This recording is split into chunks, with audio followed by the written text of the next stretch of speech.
Adam22's career is officially dead. There's something that I've been hiding from you guys.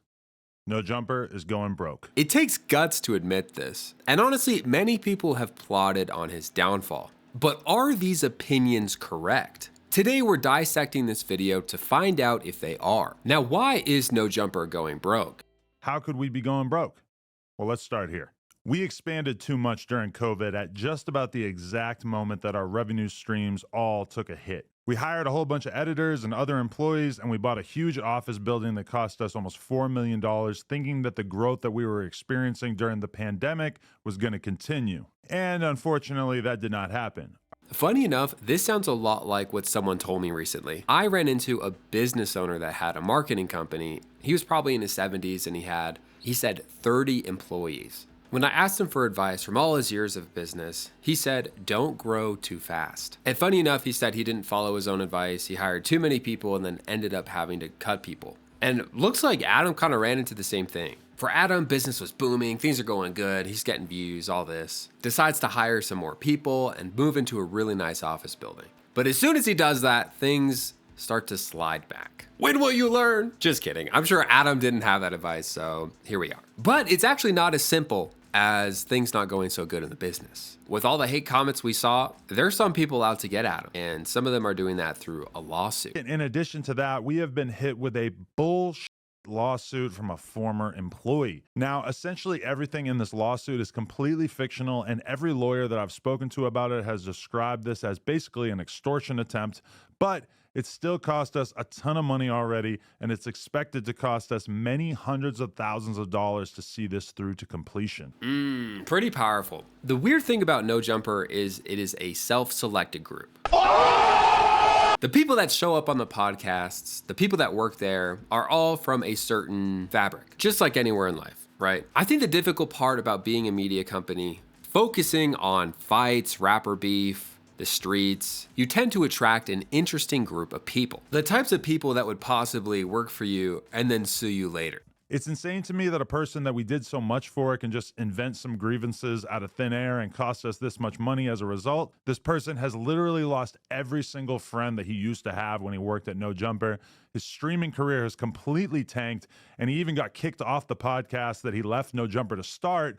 But somehow that's our reality, and we have to fight this rather than just give in to this piece. The name of that employee is Yuri. Him and his girlfriend Riley are suing No Jumper for wrongful termination. But the details of this case matter. In fact, here's some more context. It's basically, Yuri and Riley filed a lawsuit against No Jumper of wrongful termination, and they listed off a bunch of things that happened either while they were employed at No Jumper and afterwards, which I think that's where it may have been a little funny, was trying to put in stuff that didn't have anything to do with No Jumper. And for that reason, Adam essentially says this lawsuit is bogus, but they still have to throw a bunch of money at it. It's 90% things that took place after they stopped working here. Now, you can't, all that shit is irrelevant. Anything that we said about them after they left could only be part of a lawsuit if it was basically defamation. Now, the standard for defamation is very, very high.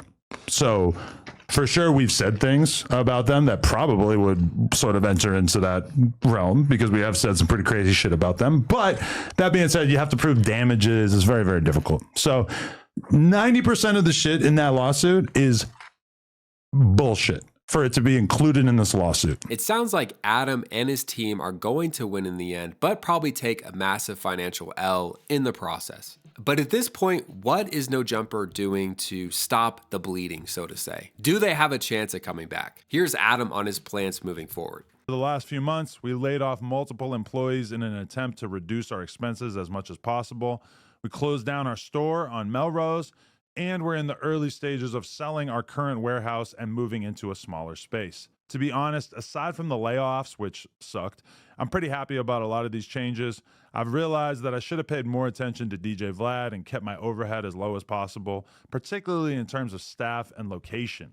Bottom line, the lease was too high and there's too many people on payroll for them to meet it. But an interesting question is this only happening to No Jumper? Adam in this video then makes a really interesting comment about the current state of what he sees in media. As we've put this building on the market, we've kind of realize that as well, is that there's a ton of other businesses that do similar stuff to what we do, and they're all kind of experiencing hardships. So we're definitely not alone in all this. Do you guys think that's true? Do you think YouTube in general is going through a mini recession right now? Are there other YouTube giants that are currently feeling the weight of lower demand? Let me know what you think in the comments below. But are the opinions people had initially correct? One thing I do respect about Adam is his ability to be transparent. Even making a video to document this when he didn't really have to, I consider that a win in his book. In fact, Adam says it's almost a need of his in order to express this. It was a big decision to share this stuff with you guys, but at a certain point I realized that I've been honest with the world about just about everything in my life over the years,